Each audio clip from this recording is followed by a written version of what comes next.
Welcome to the Franchise Woman Podcast, where passion and purpose collide, profits are made, and relationships forged. I'm Rebecca Monet, CEO and Chief Scientist at Zoracle Profiles, along with my co-host, community advocate, speaker, author, and entrepreneur, Tracy Kawa.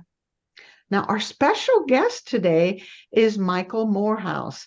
Michael Moorhouse is the president of Mosquito Shield, America's trusted provider of effective residential mosquito and tick control service, and one of the fastest growing franchises in the US of A. With a proven track record in sales, marketing, and business development, he was instrumental in transforming Mosquito Shield from an innovative local service provider to the leading mosquito and tick control franchise brand. Michael's expertise and extensive experience helped him to consistently build high-performance franchise teams through leadership, policies, and procedures, and accountability. Mosquito Shield, part of the five-star franchising platform of home service brands, was named the #1 pest control franchise in the United States by Entrepreneur in 2023. Michael, welcome to the show. Thanks so much. That's a hard one to follow. Wow. Well, it's impressive. It's you. Yeah. Very nice. So I'm curious if you've always had a fascination with mosquitoes. Tell us how you got into this really interesting line of work. Yeah, it's funny because none of our franchisees did either. Like no one thought that they'd be killing mosquitoes for a living. They just saw it as such a quality of life service that they would use and a path to where they wanted to be, financially and personally, that they jumped on board. But for me, I just did the math yesterday because somebody asked, over 15 years now with Mosquito Shield, which is just kind of mind-blowing for myself that been with the brand for so long. So obviously super passionate about it. Started with it long before we were a franchise company. We were just a growing business in Massachusetts. Back then, very few people even knew about this type of service. So we were definitely, pioneering it and at the forefront of it. And back in 2013, probably back in 2011, made the decision to franchise it. And we launched it in 2013. And I just started going around the country doing, franchise and business opportunity expos. And I brought on everyone from the very first franchisee who's still with us 10 years later, all the way to now where we've got, over 120 owners in 360 territories.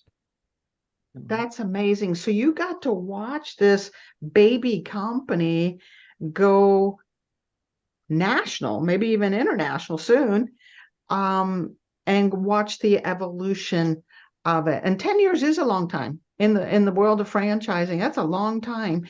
Usually we're moving around and doing new things. So obviously you're very passionate about this. So Michael, I have a question for you.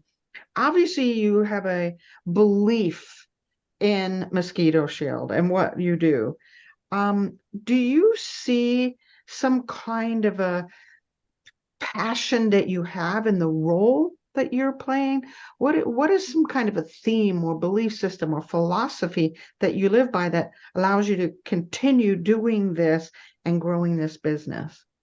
Yeah, I love it. For me, it's all about just empowering people to take that leap of faith. And if you've considered business ownership, you've got the itch to some degree, and really kind of digging in and determining how do we get you there. And whether, I say this all the time, and I love these type of platforms. So thank you so much for having me on today. But whether it's with Mosquito Shield or another business opportunity, I love to talk to people about it and just really encourage them to go for it. Because I feel like so many people get close, and just being that, coach or advocate or ally for them to get them over the edge. Because once you do, and if you follow the steps and you really lean in, it's so rewarding to be, really in control of your own destiny. That's so true. And that makes sense that a lot of people get so close. So what do you think it is that stops a lot of people? Is it fear? Is it something, a little different? What do you think that is? Well, I think we're all by nature risk adverse in our lives, right? There's things we do and don't do because of whatever level of, risk we don't want to expose ourselves to. So there's a number of reasons that we hear for people not moving forward. And I think a lot of them are just knee-jerk reactions. So really being able to dig into what the true reason is, you can often help them with that, because sometimes they're putting their own sort of walls up just to protect themselves. And it isn't really a true reason to not move forward. Many times it is, life events, things change. But really digging in and determining, I hear a lot of times that the timing's not right. It's like a very safe response to just say, the timing's not right now. Well, the likelihood is it's probably the only time, right? If you've gotten that far in the journey, it's probably the only time. And this is either you're going to do it or you're never going to do it. So don't fool yourself that this opportunity is going to present itself again. And I really try to dig in on that, because I think sometimes being very like upfront about that with them, they come to that realization and say, yeah, you know what, you're right. Like, I'm just saying that. And the reality is, if I don't do it now, I'm never going to do it.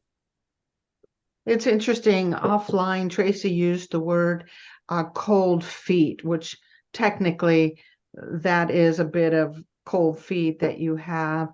What my question is around, are there different risk factors? I mean, when I think about jumping into business at my age, as an example, the risk that I take is this is my last hoorah, right? And so I want to leave a legacy. And do I have enough time to do that? So that would be more kind of my risk, but I'm sure you're seeing all kinds of people. What kinds of risk are they worried about? Well, for many, it's financial, right? So either the security blanket that they're leaving, whether it's the corporate job they've had forever or whatever it might be, but just that, that weekly or monthly paycheck they've got coming in, that's a very difficult thing to separate yourself from. So the financial support factor is huge in holding people back from making these decisions. Operationally, and I'll kind of dig into that a little bit, because it's sort of a bigger word than what it actually, I think, means in this discussion. But I think just the support system you have operationally. So, is it a spouse? Is it a partner? Is it your family in general? Are they behind you in doing this? Do they think you're crazy for wanting to do it? Because you have to have that in place. That to me has to be just completely buttoned up and there for you. If there's any hesitancy or uncertainty about that support system, you've got to be fully invested in this, eyes wide open. And if you're worried about how it's being received around you, friends, family, loved ones, and you're going to be hesitant and almost feel like you're setting yourself up for failure right from the beginning. So I always like to dig into that. And when I work with people, considering, our brand, I always ask on the very first call, are there any other decision makers involved in this process? Mm-hmm. It's so important to me. They don't have to be on every call. They don't have to be, but I want to know who they are, what role they play in your life, because I think that I want them to hear as much of this stuff firsthand versus, you debriefing them later that night or the next day or whenever it might be. So I always ask, who else might be a decision maker in this process for you? Wow. Yeah, that definitely ties into something that, at Oracle Profiles, when we speak with franchise brokers, we always talk about that, right? Especially if they're the work style, the belonger, right? We invite them to bring whoever is making this important decision with you. So, do you ever have people that don't really have a support system? And then what happens in a case like that? Yeah, we have quite a few, and I think that's one of the reasons that they're leaning towards a franchise model, right? They're matriculating in or buying in, for lack of a better word, to a family, to a support system, to all the resources that they don't have on their own. So I think that that's one of the really wonderful things that franchising really provides is, you still have to get up every day and do the work, right? We can't do that for you. We give you all the resources, collateral, everything you need to do that. But when it comes to like, who do you lean on and who do you reach out to? That's the really wonderful and amazing thing about franchising. And that person can be, or thing that you reach out to, for one prospective franchisee could be different from another. I got to tell you a crazy story, Michael, now that we're on this topic. Um, Many years ago, there was a young man ready to buy a franchise. It was like the perfect franchise fit for him. And he was this close. I'm talking about this close, ready to go to Discovery Day. And his dad, who was a farmer in the Midwest, was so proud of his son. And he got together every morning, like all farmers do, at a local donut shop with the other farmers, and they're talking about things and having coffee and donuts. And the owner of the donut shop says to the dad of the boy wanting to buy the franchise, "Well, why didn't you tell me your son wanted to buy a business? The donut shop is for sale." So the dad went back to the young man and he said, "Why don't you buy, Mr. Smith's donut shop?" So he took a 180-degree turn from a franchise, which would have been a much better fit for him. He would have done much better. He'd been happier. But because his dad, not an attorney, not a CPA, not his wife, but his dad said, "You should buy a donut shop."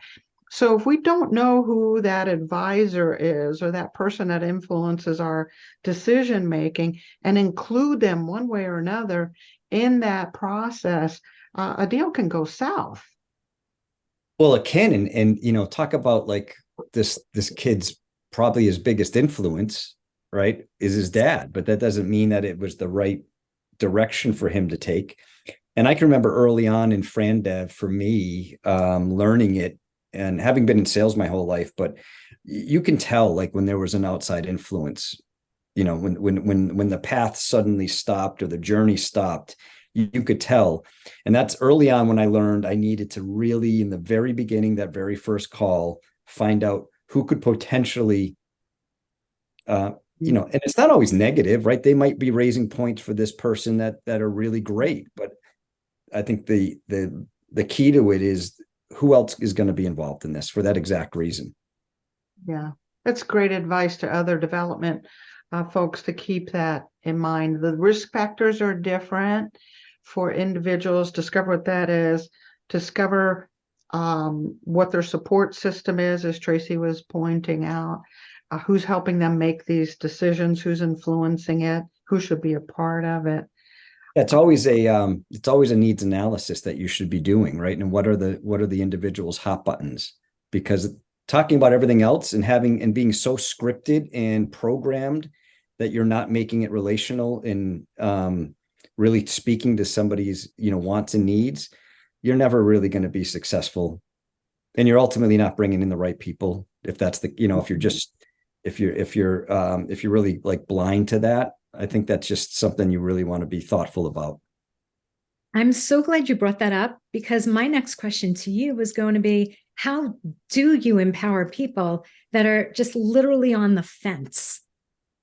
Yeah, I think it's digging into their real, what motivates them, and encouraging that side of it. And if they're on the fence, I really love to commend them for getting to that fence. I start with that. So I don't focus on the fact that they're getting cold feet or they're like maybe considering backing out. I remind them of how far they've come and how few people even get to that point. Because I think it's really commendable and worthy of discussion about, like really a pat on the back, like, good for you for getting here. And with you being so close, I'd love to just take some time and unpack what's really holding you back now. So when you get to the root of it, but remind them how far they've come in their journey, they're often at that point, they will come to the realization that it's time to move forward, that they've put the work in.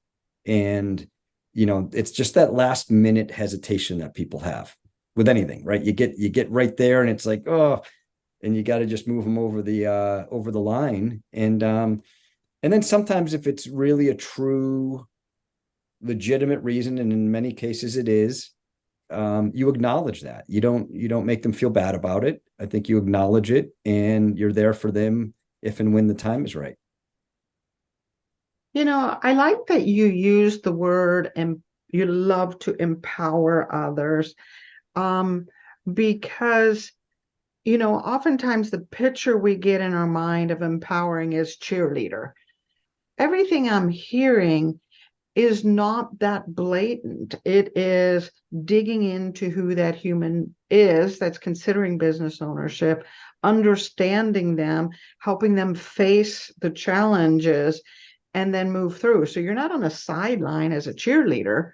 You're more like a coach almost, right? Kind of finding the strengths and weaknesses in themselves and in their logic of making this decision. Is that a good description that you empower through your coaching?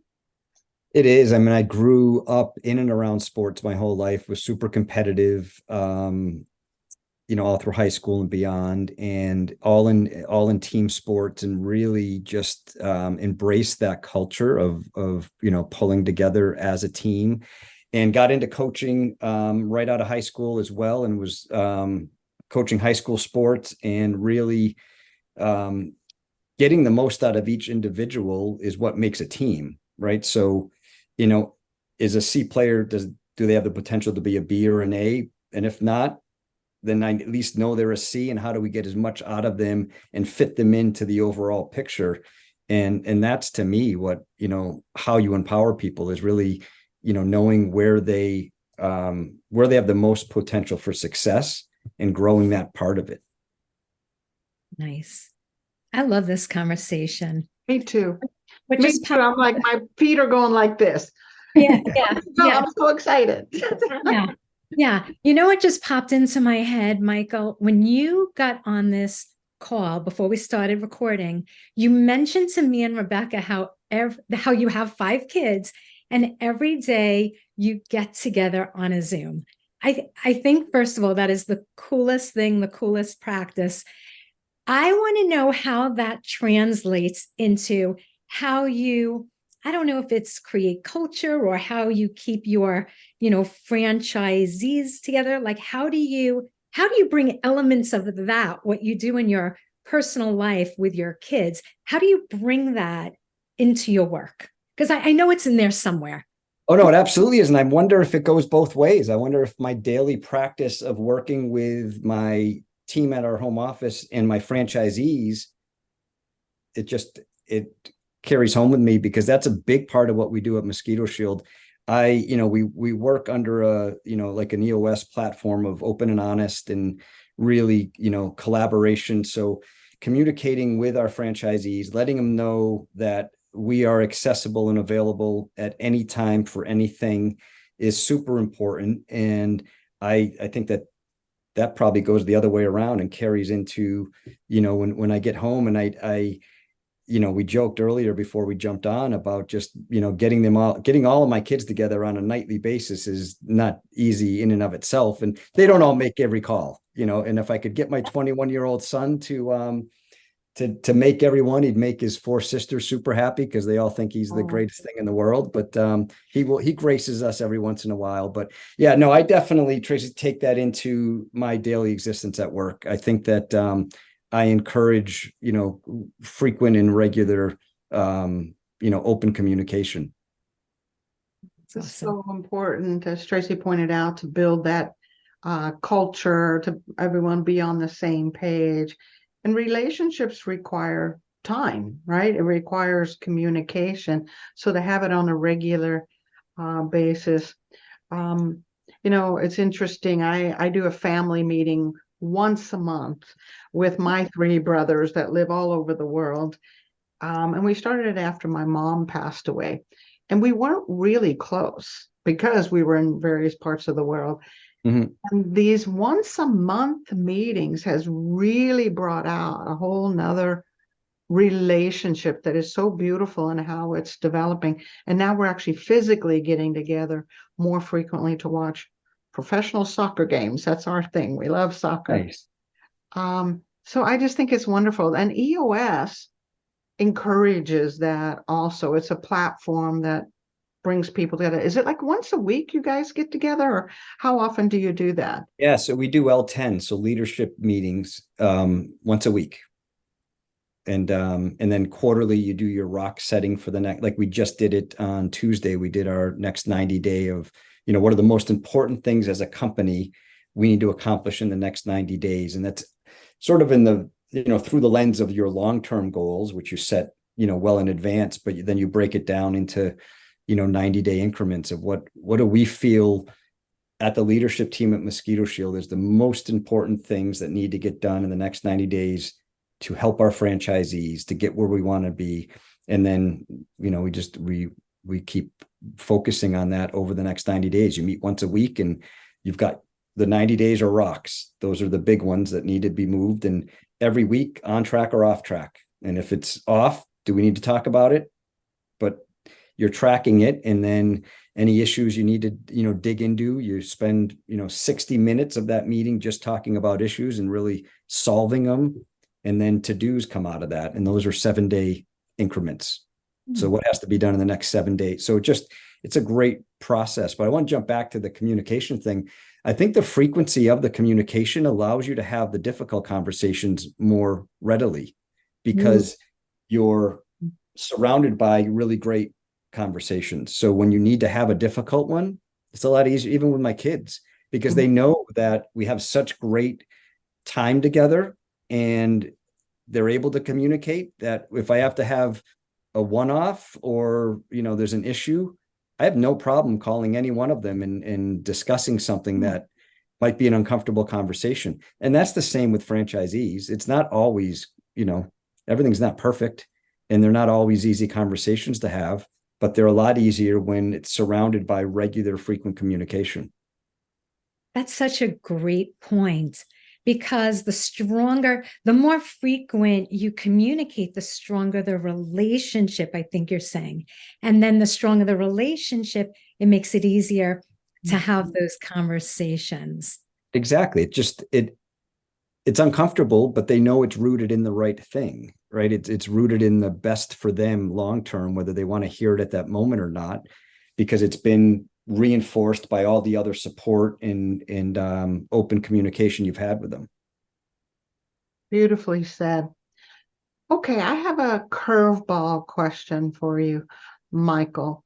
When you look back at your life, is there anything that happened that was a defining moment? Maybe an obstacle or a difficult time or mentor that showed up in your life, any kind of defining moment that turned you into who you are today?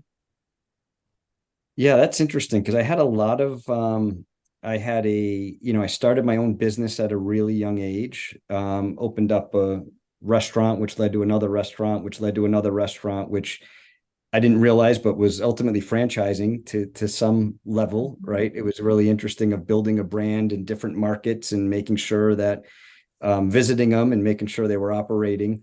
And I reached a point where it was either continue and like go all in on that, but I was, about to get married and there was some pressure on that side to, get more of a traditional, sort of career. And I was presented an opportunity with someone I'd met through the restaurant to partner in a business opportunity. It was in automotive, so different than ice cream and hamburgers, right?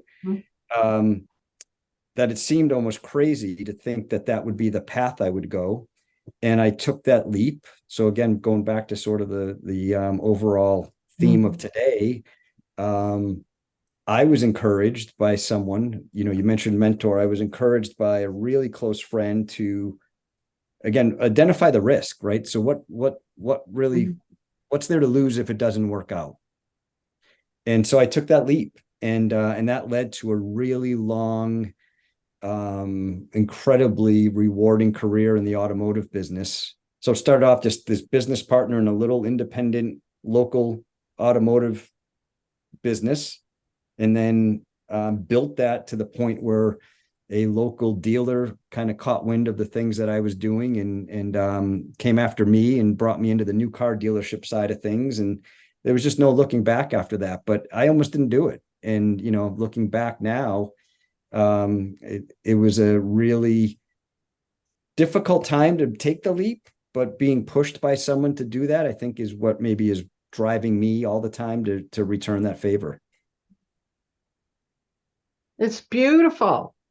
That gives me chills that someone saw potential in you, spoke truth in you, gave you feedback, encouraged you, and then you went a direction because of that that was so fulfilling. It's almost like what you're doing now with Mosquito Shield is you're encouraging others, is almost a pay it back kind of. Well, I got to thank you because I just made that connection and I didn't know you were throwing this curveball. So, and seriously though, thank you because it just clicked with me that it's probably such a driving, deep-rooted force behind the reason why I feel so passionate about empowering people. Is that was great. Wow. Yeah. Thank you, whoever you were, Mr. Mentor. Yeah. For believing in Michael. Look what the difference he's making in all these lives. Because he chose to encourage one person, and that in turn has turned into many franchisees. So that's a beautiful story. Amazing. Amazing. Okay, so I'm curious about something. We know you love Mosquito Shield, so that's a given. If it was today that you had that ice cream shop, restaurant, and knowing what you know now, do you think that if that was today that you would franchise it, that you would have franchised it?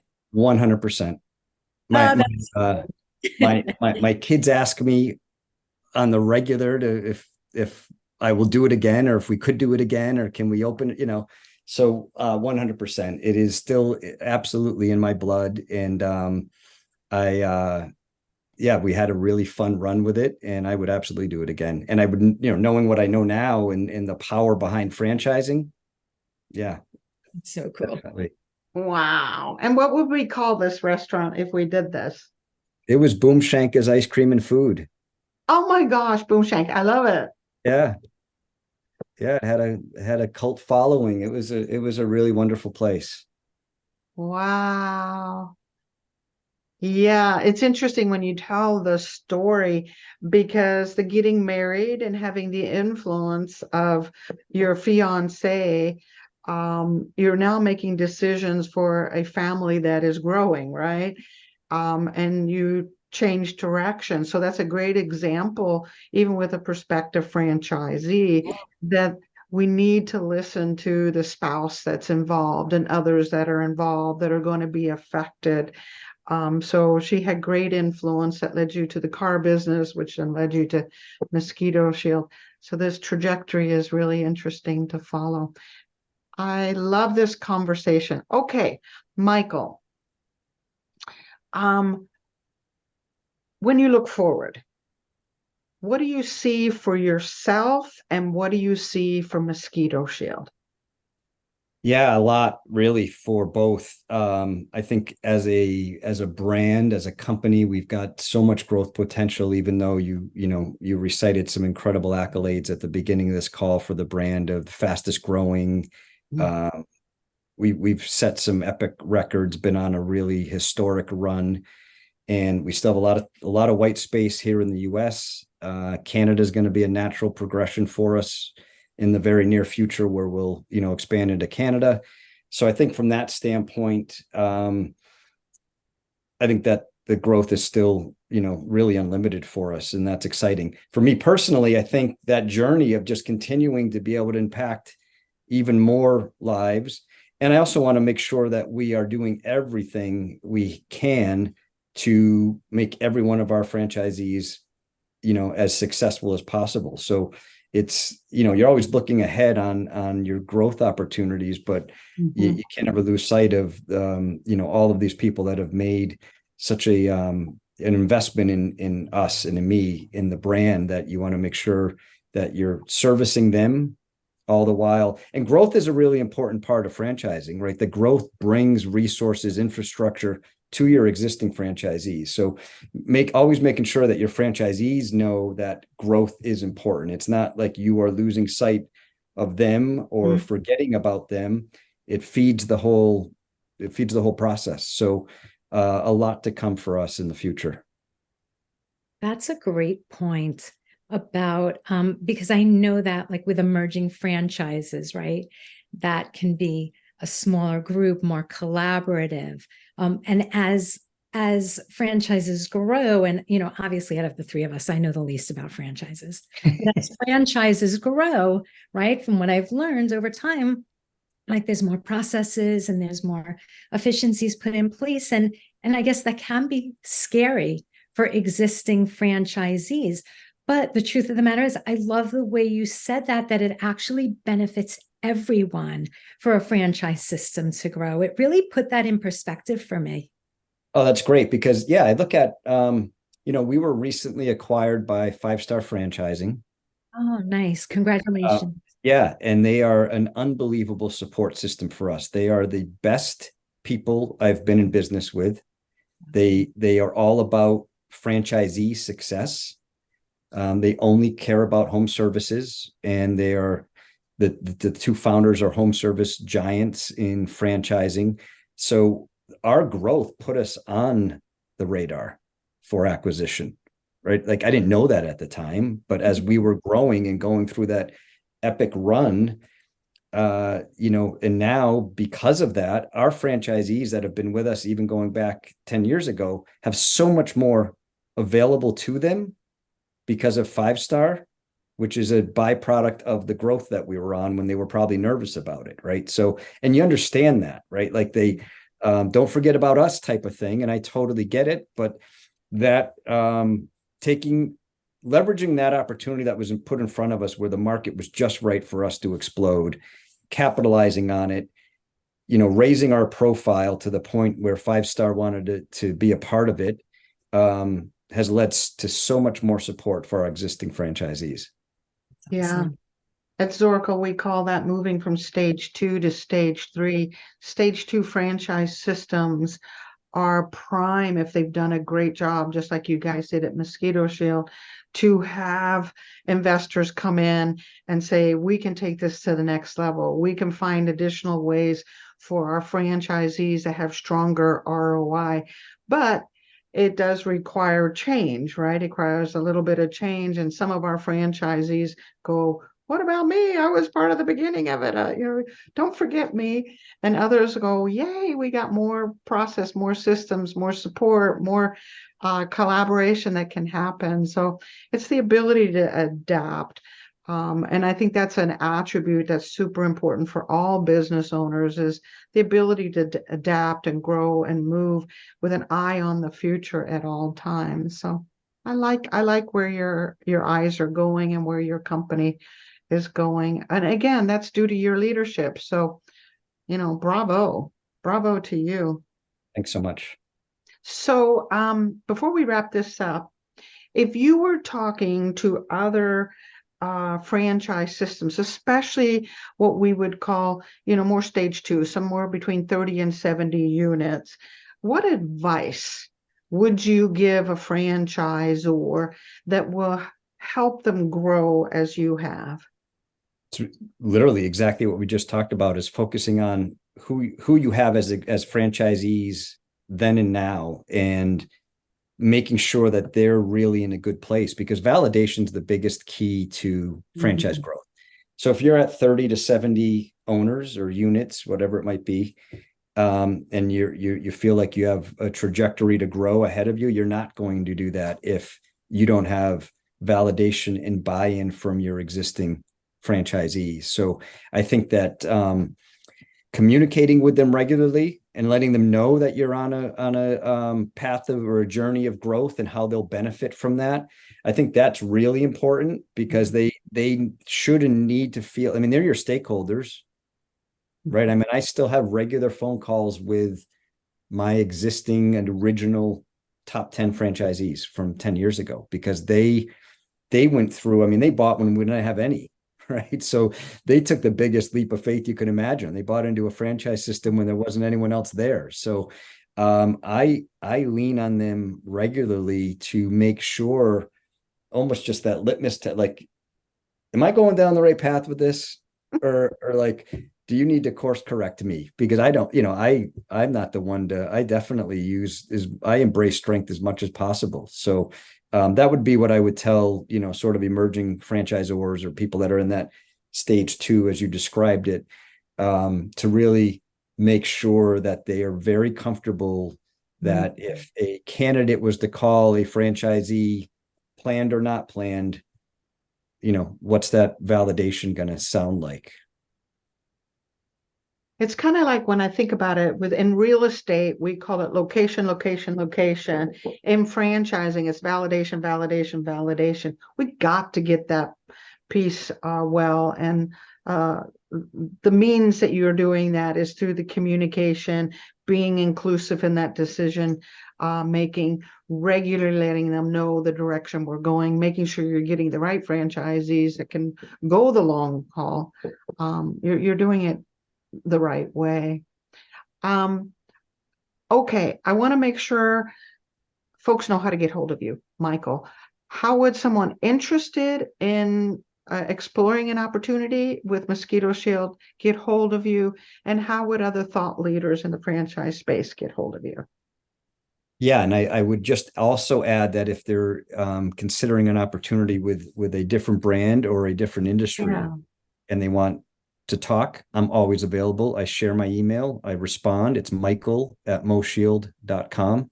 And I encourage franchisors that are just starting out. I'd love to talk to, because we did it 10 and 11 years ago now and learned so many things that I really feel I've been able to help emerging franchisors avoid. Right. So love to do that. I love to encourage and help empower them to grow responsibly. And then anyone considering business opportunity, that's really what we spent most of the call talking about is, and it doesn't have to be with me. I just love to talk to people about it. So feel free to connect directly to me at michael@moshield.com is my email. Perfect. Thank you again, Michael, for being here. We really appreciate your wisdom and most importantly, carving out time because we know you're crazy busy. So we really appreciate it.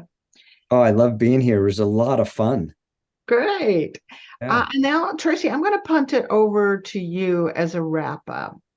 I'm catching it. So, I really commend you, Michael, because I think that what I'm hearing in every scenario that you're describing, I'm hearing that you had this tremendous ability to put yourself in other people's shoes and see things from their perspective. And I'm sitting here trying to figure out, Rebecca, is that emotional intelligence, social intelligence, empathy? Like, what is that exact characteristic exactly? Well, it's definitely a form of empathy and understanding combined. But what's really cool about Michael to me is he goes there first, right? The empathy and the understanding, but he also has this ability to influence, which means he has credibility and authority. And he's a good change catalyst. So it's not just I'm empathetic, oh, I understand, blah, blah, blah. It's I understand and I'm going to help you through this. That was perfect. That couldn't have said it better. That was perfect. Exactly. That's the feeling I get. That's the emotion that I'm feeling. Yeah, you totally able to put yourself in other people's shoes. Guide them through it, act as a coach, be the change agent, and allay their fears and understand what is behind the fear. Like, what is the real thing that they are contemplating, right? That's holding them back. So amazing. This was a great interview. I think we all had these aha moments during this interview. 100%. Yeah. Fun. Thanks again, Michael. And thank you to those listening in to the Franchise Woman podcast, where passion and purpose collide, profits are made, and relationships forge. As always, like, comment, most importantly, share with those that you know will benefit from Michael's message today. And then we'll see you next week on another episode.